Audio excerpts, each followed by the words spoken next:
గణేశాయ నమః, గాయత్రీదేవ్య నమః, మహాసరస్వతి నమః, పాతపితృభ్యో నమః. ముందుగా ప్రేక్షక వీక్షణ మహాశీలందరికీ కూడా నమస్కారం. అయితే 14వ తారీఖు జూన్ 2026 ఆదివారం నుండి 20వ తారీఖు జూన్ 2026 శనివారం వరకు కూడా ఈ వారం ద్వాదశ రాశుల వరకు కూడా ఎలా ఉండబోతుందో చూద్దాం. ఇక సింహరాశి వారి యొక్క ఫలితాలు. అయితే ఈ వారం మీ గోచార గ్రహగతులు కనుక చూసుకున్నట్లయితే విదేశీ ప్రయాణాలు బ్రహ్మాండంగా లాభించబోతున్నాయి. అనుకూలమైన వాతావరణం కనపడుతుంది. ఈ వారం వివాహం కోసం చేసే ప్రయత్నాలు ఫలిస్తాయి, ఉద్యోగ ప్రయత్నాలు ఫలిస్తాయి. పిల్లల చదువుల కోసం కానీ, పిల్లల వ్యాపారాల కోసం కానీ, పిల్లల ఉద్యోగాల కోసం కానీ, వివాహాల కోసం కానీ, పెట్టుబడులు పెట్టడం కానీ, సపోర్ట్ చేయడం కానీ, వాళ్ళ ప్రయత్నాలు సఫలీకృతం అవ్వడం కానీ చాలా మంచి శుభవార్త వినే అవకాశాలు కానీ కనపడుతున్నాయి. విడిపోయిన ప్రేమికులు తిరిగి కలుసుకునే అవకాశాలు, గొడవలు తగ్గించుకునే అవకాశాలు, అన్యోన్యత కనపడుతోంది. ఆరోగ్యం పట్ల ప్రత్యేక శ్రద్ధ పెడతారు. మానసిక ప్రశాంతత కోసం బాగా తాపత్రయపడతారు. జీవన విధానంలో మార్పు తెచ్చుకోగలుగుతారు. రాజకీయ నాయకులకి ప్రత్యర్థుల యొక్క కుతంత్రాలు తిప్పికొట్టగలుగుతారు. పదవులు పొందగలుగుతారు. సినిమా టీవీ మీడియా రంగాల వారికి మంచి ప్రొడ్యూసర్లు, డైరెక్టర్ల పరిచయంతో పాటుగా ఆర్టిస్ట్గా ఎదగగలుగుతారు. విజయాలు పొందగలుగుతారు. భార్యాభర్తల మధ్య కూడా కలిసి సంతోషంగా జీవించడానికి, కుటుంబ సమస్యలు పరిష్కరించుకోవడానికి మంచి ప్రణాళికలు వేసుకుంటారు. కలిసి ప్రయాణాలు, షాపింగ్లు, తీర్థయాత్రలు చేసే అవకాశాలు ఉన్నాయి. కుటుంబ సభ్యులతో ప్రయాణాలు, తీర్థయాత్రలు, విందు వినోద సౌఖ్యము, బయట ఫుడ్లు తినే అవకాశాలు ఉన్నాయి.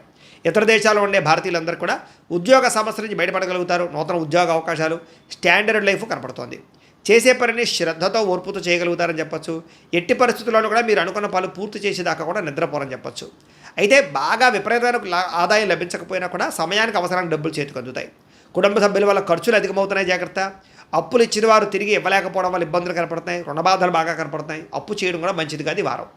కోర్టు వివాదాలు కానీ, లేదా పోలీస్ కేసుల నుంచి కానీ, ఆస్తి వివాదాల నుంచి కానీ బయటపడే అవకాశాలు కనపడుతున్నాయి. అనారోగ్య సమస్యల మీద ప్రత్యేక శ్రద్ధ పెడతారు. వ్యాయామం చేద్దామనో కుదరని పరిస్థితి కనపడుతుంది కాబట్టి వ్యాయామం మీద మాత్రం ప్రత్యేక శ్రద్ధ పెట్టండి.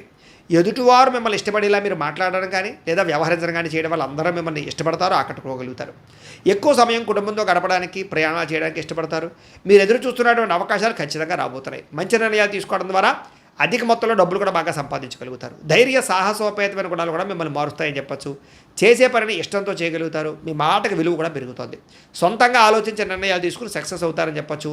అనుకున్న ఆశయాలు సాధించడం కోసం ఎంతకైనా తెగించగలుగుతారు. వ్యాపారస్తులు కూడా ఆశించిన మేర ధనప్రాప్తి, మార్పులు కనపడుతున్నాయి. విద్యార్థులకి కంప్యూటర్ విద్యల పట్ల ఆసక్తితో పాటుగా అనేక ప్రయోగాలు చేయగలుగుతారు. పరీక్షా ఉత్తీర్ణత కనపడుతోంది. చదువు పట్ల ఆసక్తి పెరుగుతుంది. ఉద్యోగస్తులకి ఉద్యోగపరంగా అభివృద్ధి కనపడుతోంది. విదేశాల్లో ఉద్యోగాలు చేసే వారికి ఇబ్బందులు తగ్గుతాయి. స్త్రీలకి విలువైనంత వరకు కోపతాపాలకి దూరంగా ఉండడం మంచిది. కుటుంబ కలహాల నుంచి బయటపడాలి. అలాగే గృహ సంబంధమైన విషయాల పట్ల ప్రత్యేక దృష్టి పెడతారు.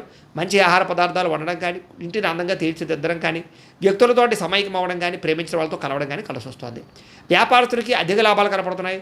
వ్యాపారంలో శ్రమకు తగ్గ ఫలితము, లాభము కనపడుతుంది. కాబట్టి వ్యాపారస్తులందరూ కూడా కొత్త పెట్టుబడులు పెట్టచ్చు. కాలాన్ని సద్వినియోగపరచుకోవాల్సిందిగా ఈ రాశి వారికి కూడా తెలియజేస్తూ, అయితే ప్రేక్షకులకి ముఖ్యంగా మనకి ఏమిటయ్యా అన్నట్లయితే కనుక ఇప్పటిదాకా మేము చెప్పినటువంటి ఈ ఫలితాలన్నీ కూడా గోచార ఫలితాలు. అంటే ఈ రాశిలో ఉండేటటువంటి కోటాను కోట్ల మంది అందరికీ వర్తిస్తాయి. కాబట్టి ఆ రకంగా వినే ప్రయత్నాన్ని చేయండి. ఒకవేళ మీ పర్సనల్ జాతకం అంటే మీకు ఒక్కరికి ఎలా ఉందో తెలుసుకోవాలి అన్నా, లేదా ఏదైనా సమస్యలతో ఇబ్బంది పడుతూ ఉన్నా, దానికి మీ date of birth, time, place of birth, మీ పేరు వాట్సాప్ నెంబర్కి మెసేజ్ పెట్టినా, లేదా మాకు ఫోన్ చేసినా కూడా మీ జాతకం ఎలా ఉందో చూసి చెప్పే ప్రయత్నాన్ని చేస్తాము. లేదా ఏదైనా సమస్యలతో ఇబ్బంది పడుతూ ఉంటే కనుక వాటికి పరిహారాలు చెప్పడం కానీ, లేదా పరిహారాలని మా పీఠంలో ఉండే బ్రాహ్మణుల ద్వారా ఈ రకంగా జపాలు అని, ఈ రకంగా హోమాలు, ఈ రకంగా మండపారాధనలు, ఈ రకంగా అభిషేకాలు నిర్వర్తింపచేసి వీటికి సంబంధించినటువంటి ప్రసాదాన్ని మీకు కొరియర్ ద్వారా పంపించే ప్రయత్నం చేస్తాం. లేదా మీరు స్వయంగా వచ్చి పాల్గొన్నా కూడా మీ చేతి కార్యక్రమాలు కూడా నిర్వర్తింపజేసే ప్రయత్నం చేస్తాము అని తెలియజేస్తూ, అలాగే మీలో ఎవరికైనా సరే పూర్తి జాతకం ఈ రకంగా పుస్తకం రూపంలో కావాలన్నట్లయితే కనుక దానికి కూడా మీ date of birth, time, place of birth, మీ పేరు మా వాట్సాప్ నెంబర్కి మెసేజ్ పెట్టినా, లేదా మాకు ఫోన్ చేసినా కూడా మీ జాతకాన్ని మీ రకంగా రాసి ఇలా కంప్యూటర్లో డీటీపీ చేయించి ఈ రకంగా పుస్తకం రూపంలో బైండింగ్ చేయించి ఈ పుస్తకాన్ని మీకు కొరియర్ ద్వారా పంపించే ప్రయత్నం చేస్తాం. ఇందులో మీ పూర్తి జాతకం అంతా కొంత రాసి ఉంటుంది. చక్కగా చదువుకోవచ్చు. ఇది మీకు జీవితాంతం ఉపయోగపడుతుంది. కాబట్టి మీరు ఎవరికైనా సరే ఇలా పూర్తి జాతకం పుస్తకం రూపంలో కావాలన్నా కూడా మమ్మల్ని సంప్రదించవచ్చు అని తెలియజేస్తూ, అలాగే ఇంట్లో డబ్బు నిలబడకపోవడము, ఆర్థిక ఇబ్బందులు, రుణబాధలు, వ్యాపారాలు సరిగ్గా సాగకపోవడము, ఇలాంటి సమస్యలతో ఇబ్బంది పడుతూ ఉంటే కనుక అలాంటి దానికి ఇలాంటి జన వశీకరణ యంత్రము ఉంటుంది. లేదా ఇంట్లో కానీ, ఉద్యోగ సంస్థల్లో కానీ, లేదా వ్యాపార సంస్థల్లో కానీ నరదిష్టి వల్ల కానీ, నరఘోష వల్ల కానీ ఇబ్బందులు పడుతూ ఉంటే కనుక అలాంటి వాటికి ఇలాంటి నరఘోష యంత్రము అని ఉంటుంది. లేదా ఇంట్లో మనశ్శాంతి లేకపోవడము, నిద్ర పట్టకపోవడము, పీడకలలు రావడము, కుటుంబ కలహాలు, లేదా కోర్టు వివాదాలు, పోలీస్ కేసులు, శత్రువులు పడదా, లేదా ఎవరో ప్రయోగం చేసేసారని అనుమానాలు రావడము, ఇలాంటి వాటితో సమస్యలతో ఇబ్బంది పడుతూ ఉంటే కనుక అలాంటి వాటికి ఇలాంటి శూలిని దుర్గా యంత్రం అని ఉంటుంది. కాబట్టి ఈ యంత్రాల్లో ఏ యంత్రం కావాల్సినా సరే మీరు మాకు గోత్రాలు పేర్లు తెలియజేసినట్లయితే మీకు కావలసినటువంటి యంత్రానికి జపాలు, పూజలు, హోమాలు నిర్వర్తింపచేసి మీకు కావలసిన యంత్రాన్ని మీకు కొరియర్ ద్వారా పంపించే ప్రయత్నం చేస్తాం. కాబట్టి ఈ యంత్రాలు ఏ యంత్రం కావాలో మమ్మల్ని సంప్రదించవచ్చు అని తెలియజేస్తూ, అలాగే ఇప్పటిదాకా మేము చెప్పినటువంటి ఈ ఫలితాలన్నీ కూడా మీకు దగ్గరగా వచ్చే లేదా అనే విషయాన్ని కామెంట్ రూపంలో పెట్టండి. అలాగే ఈ వీడియో కనుక మీకు నచ్చినట్లయితే కాస్త ఖచ్చితంగా లైక్ చేయండి, అందరికీ షేర్ చేయండి. ఇంకా ఎవరైనా ఈ ఛానల్ కనుక సబ్స్క్రైబ్ చేసుకోకుండా ఉన్నట్లయితే కనుక కాస్త సబ్స్క్రైబ్ కూడా చేసుకోవాల్సిందిగా మనస్ఫూర్తిగా ఆశిస్తూ, గోబ్రాహ్మణేభ్యః శుభమస్తు నిత్యం, లోకా సమస్తాః సుఖినో భవంతు, స్వస్తి.